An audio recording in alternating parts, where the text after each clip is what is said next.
Hi, Bio. So today we are going to talk about anaerobic respiration, and we are going to talk about two specific examples of anaerobic respiration. Now, in order to understand how anaerobic respiration works, we need to consider what is going to happen if an organism is oxygen deprived. So if we consider the process of aerobic respiration, and we go through and we look at our diagrams of aerobic respiration, right?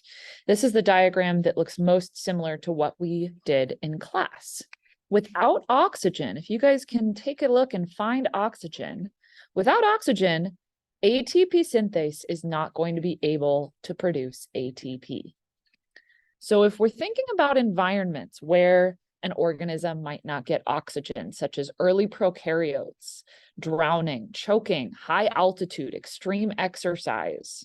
These are all circumstances where an organism will lack in oxygen.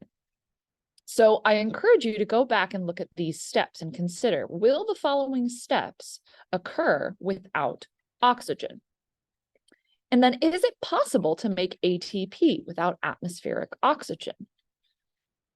I want you to think about those two questions. And as we go through the next lesson, the next series of lessons, I'm going to come back to these questions and see if you can answer them at the end of this lesson. Now, aerobic respiration is the use of alternate pathways inside of your cells. And these alternate pathways allow us to be able to make ATP, us being organisms. An example of these are methanogens. Methanogens use carbon dioxide as their final electron acceptor in the electron transport chain, and this allows them to produce methane. Now, this is one possible way of anaerobic respiration occurring, but we're going to look at a couple more examples.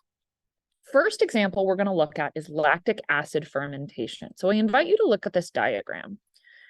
This is a very brief summary of the process of glycolysis. Glycolysis is going to take glucose and it's going to turn it into pyruvate. Now, normally in order to do this process, NAD+ is going to be turned into NADH. This process is recycled via the mitochondria. And in this process of recycling NADH into NAD+, ATP is produced.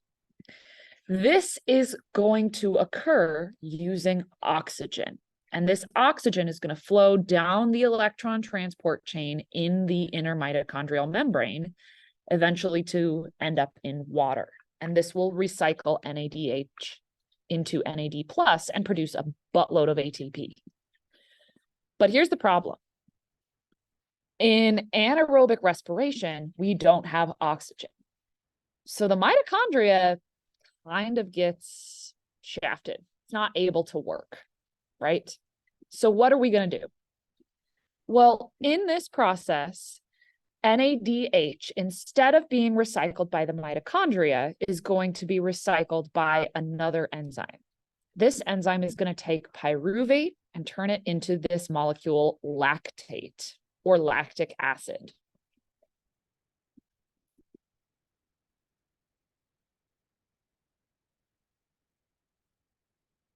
This conversion of pyruvate into lactic acid is going to also take NADH and convert it into NAD+. By converting NADH into NAD+, this allows glycolysis to continue to produce ATP. If this was difficult for you to understand, I encourage you to go back to our lesson on glycolysis and consider how glycolysis is able to produce ATP. Because this is how organisms that don't have oxygen are able to go through the process and still produce ATP, right? And the whole reason that they have to go through this extra process is because they have to come up with an alternative mechanism for recycling NADH into NAD+. Again, I encourage you to go back to glycolysis if you aren't sure or don't remember this step in the process. Now, there's another way that organisms have adapted to a lack of oxygen and a lack of an ability to use their mitochondria. This is alcoholic fermentation. So instead of turning pyruvate into lactic acid, in this case, it's going to turn it into ethyl alcohol. Turning it into ethyl alcohol is going to produce NAD+, which can then be recycled back into glycolysis and produce ATP. So this is going to happen in yeast. Now, if you are at all familiar with yeast, you might be familiar with yeast in bread. Now, the reason that bread ends up with these tiny holes in it is because the process of alcoholic fermentation also produces carbon dioxide. So when you make bread with yeast, it causes the bread to puff up. The carbon dioxide is trapped in these little yeast bubbles. And then when you bake the bread, those bubbles stay behind. This is also true for if you potentially have a bad food source. So if you've ever seen this happen to any of your food, do not eat the puffy bag. I repeat, do not eat the puffy bag. The reason for this is because there is some bacteria in this bag that has produced carbon dioxide and is now infiltrating this food, which means it's likely food poisoned. And so you don't want to continue eating this. That's all I have for you guys today. This is a summary of lactic acid fermentation and alcoholic fermentation. Now, if you are curious, there is one more question that I have for you to help you think and consider the process of anaerobic respiration. So I encourage you to pause and take a look at this process, considering red blood cells. How are red blood cells going to get energy? With that, hope this was helpful. Have a great rest of your evening.